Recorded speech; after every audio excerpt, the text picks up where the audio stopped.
Bab 1652, Aku Tak Terkalahkan. Pemuda berjubah hitam itu adalah Yafob. Sebenarnya, dia pada dasarnya sudah menyerah mencari Sander, karena selama bertahun-tahun, banyak pemuda yang datang, tetapi tidak ada satupun yang bernama Sander Y. Oleh karena itu, dia perlahan-lahan melupakan masalah ini. Lagi pula, dia tidak akan menggantungkan seluruh harapannya untuk masa depan pada orang yang tidak ada harapan. Semua itu adalah hal yang bodoh. Dan pada saat ini, alasan mengapa dia menanyakan hal ini karena Sander memiliki sikap yang luar biasa dan berbeda dari orang biasa, jadi dia hanya bertanya dengan sembarangan. Sander segera menggelengkan kepalanya. Tidak, nama Kiu Sander Yang. Meskipun tidak tahu mengapa pemuda di depannya bertanya apakah dia bernama Sander Y. Dia tetap harus berhati-hati.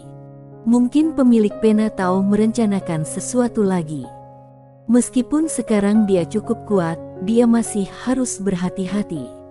Lagi pula, pemilik pena tahu hanya dikurung, tidak mati. Ketika pemilik pena tahu meninggal, hatinya barulah merasa tenang. Mendengar perkataan Sander, Yafob sedikit kecewa, namun itu hanya sesaat. Dia berkata, 10.000 kristal spiritual leluhur. 10.000. Sander masih merasa sedikit tidak rela. Meskipun Putih telah memberinya beberapa kristal spiritual leluhur pada awalnya, jumlahnya tidak banyak, hanya sekitar 100 ribuan keping.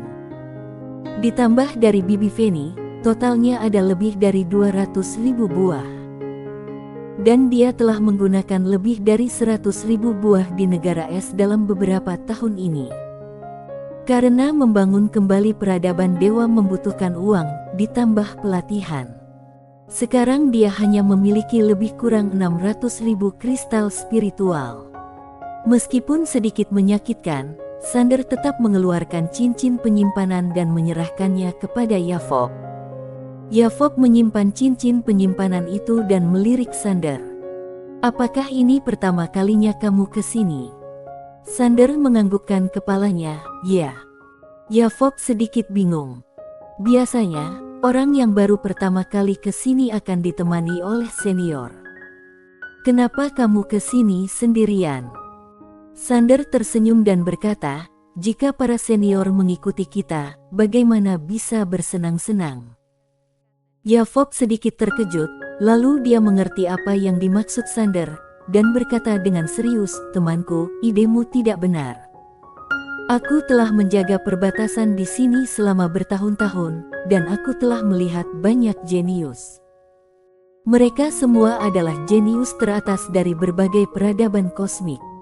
Dalam peradaban kosmik, mereka pasti yang terbaik. Namun, ini adalah alam semesta mula. Betapa sombongnya mereka saat datang, betapa menyedihkannya mereka saat pergi. Beberapa bahkan terlalu sombong dan langsung dibunuh oleh yang lain. Oleh karena itu, lebih baik bersikap rendah hati di tempat ini.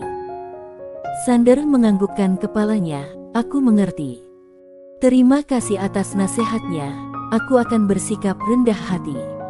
Usia berkata, Sander mengalihkan topik pembicaraan dan berkata, baru saja, kamu bertanya apakah namaku Sander. Kok bertanya begitu? Yafob berkata dengan tenang, tidak apa-apa, hanya saja Sander adalah teman seperjuanganku. Mata Sander tiba-tiba membelalak. Apa-apaan? Dirinya saja tidak ingat kapan aku punya teman seperti ini. Yafob menambahkan, meskipun kami belum pernah bertemu, kami telah komunikasi spiritual sangat lama. Sander sedikit tercengang. Yafob melirik Sander, komunikasi spiritual. Apa kamu mengerti? Itu berarti meskipun kita belum pernah bertemu, kita berdua bisa saling membela. Sander ragu-ragu sejenak, lalu berkata, Kak, Sander yang kamu sebut. Yafob melirik ke Sander, kakak, dari mana asalmu? Sander tentu saja Sander, Tuan Muda Paviliun Xianbao, memang ada siapa lagi? Sander langsung terdiam cukup lama.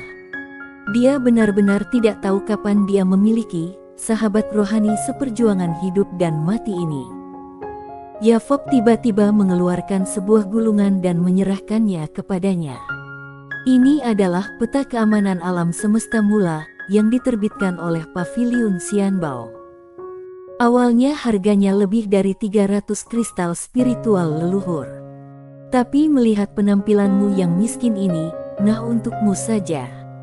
Sander menatap gulungan itu dengan rasa ingin tahu, peta keamanan alam semesta mula. Yavop menganggukkan kepalanya. Buku ini tidak hanya mencatat dunia-dunia besar dan kekuatan-kekuatan utama di alam semesta mula secara terperinci, tapi juga menganalisis masing-masing kekuatan utama secara terperinci. Ini dapat membantu kamu memahami alam semesta mula dengan cepat.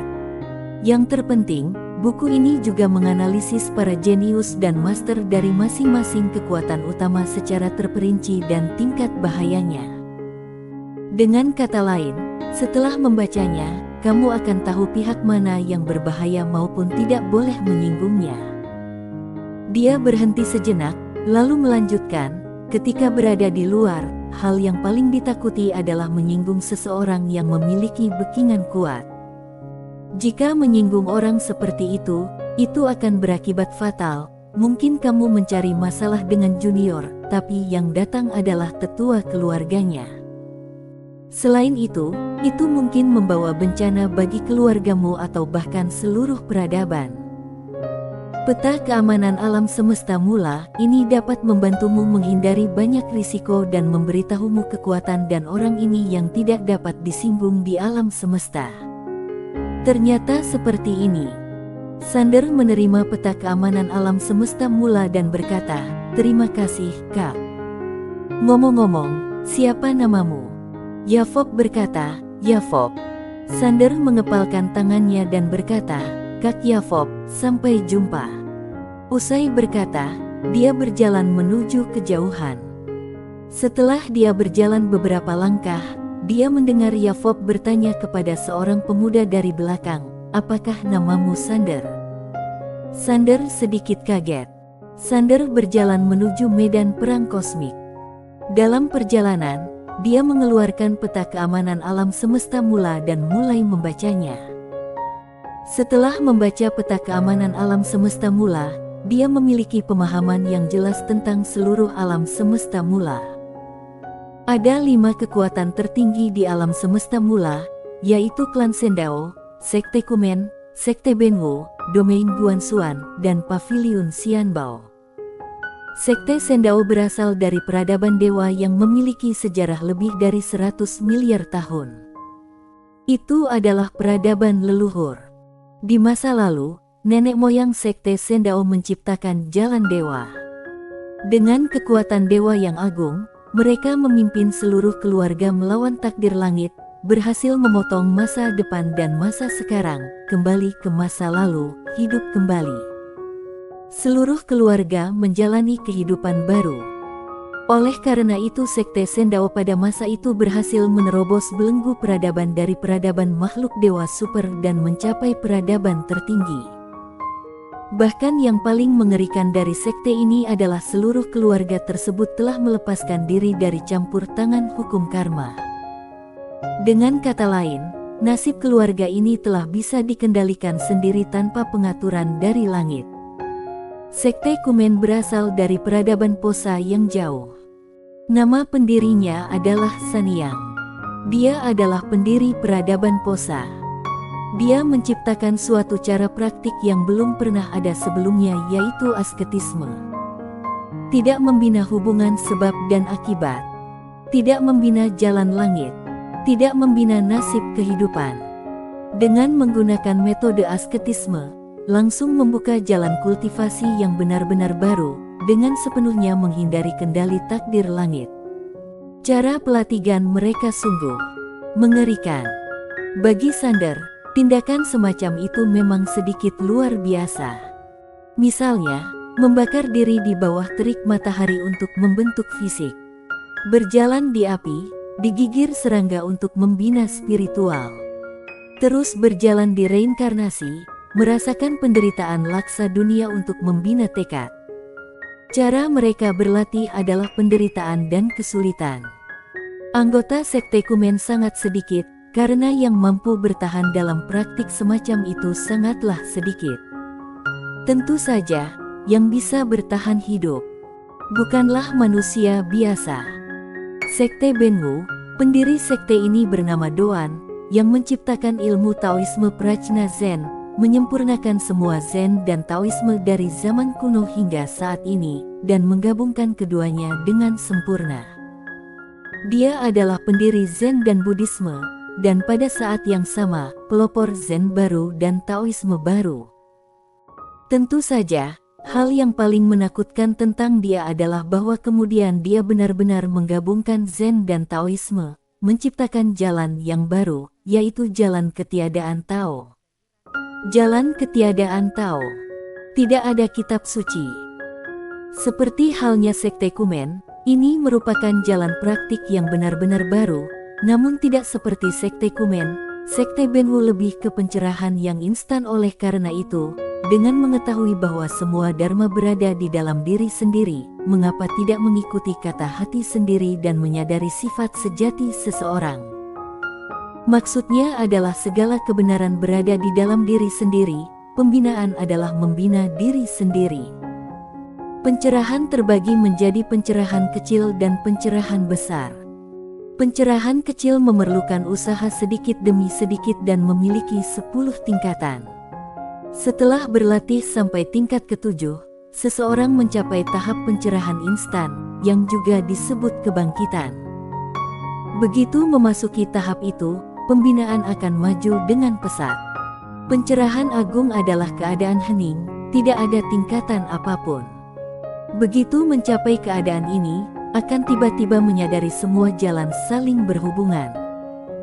Begitu menyadari kebenaran, akan menjadi tak terkalahkan. Ada banyak pengikut di sekte Benwu ini, jauh di atas sekte Kumen, karena mereka menekankan pencerahan. Jika berhasil mencapai pencerahan, maka selamat akan langsung meningkat dengan pesat. Dibandingkan dengan praktik pertapaan mengerikan dari sekte Kumen, semua orang masih lebih menyukai praktik pencerahan instan semacam ini, terutama kalimat "begitu menyadari kebenaran" akan menjadi tak terkalahkan. Kalimat ini telah menjadi impian spiritual para pengikut sekte Benwu. Pada saat yang sama, ini juga merupakan slogan terbaik bagi mereka untuk merekrut pengikut. Dek, aku lihatmu memiliki pemahaman yang baik. Apakah kamu ingin bergabung dengan sekte Benwu? Kami tidak peduli dengan sumber daya kultivasi atau latar belakang identitas di sini. Begitu kamu memahami kebenaran, kamu akan menjadi tak terkalahkan. Siapa yang tidak akan tertarik setelah mendengar hal seperti ini? Justru karena itulah sekte Benwu memiliki pengikut yang sangat banyak. Tentu saja, dengan begitu banyak orang, pasti ada yang baik dan buruk, sehingga sekte Benwu terbagi menjadi bagian dalam dan bagian luar. Bagian dalam adalah anggota elit, sedangkan bagian luar sebagian besar anggota yang tidak berguna. Ini juga alasan mengapa ada master kuat dan master lemah di sekte Benwu. Peta keamanan alam semesta mula menyebutkan bahwa saat terjadi konflik dengan murid sekte Benwu, pastikan untuk bertanya terlebih dahulu dengan jelas apakah pihak lain berasal dari bagian dalam atau bagian luar. Jika mereka berasal dari bagian dalam, indeks bahayanya adalah 90%, dan peta keamanan alam semesta mula merekomendasikan mundur secara strategis. Jika itu dari bagian luar, peta keamanan alarm semesta mula menyarankan untuk serang saja.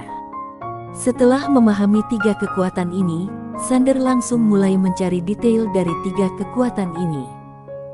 Dia tentu saja tidak perlu memahami Paviliun Xianbao dan domain Guanxuan. Semuanya miliknya. Untuk apa dipahami lagi? Tentu saja, dia masih merasa sedikit emosional. Dia melihat pengenalan Paviliun Xianbao dan domain Guanxuan. Ternyata semua orang di keluarganya baik-baik saja, tetapi hanya dirinya yang begitu babak belur selama bertahun-tahun. Bersambung.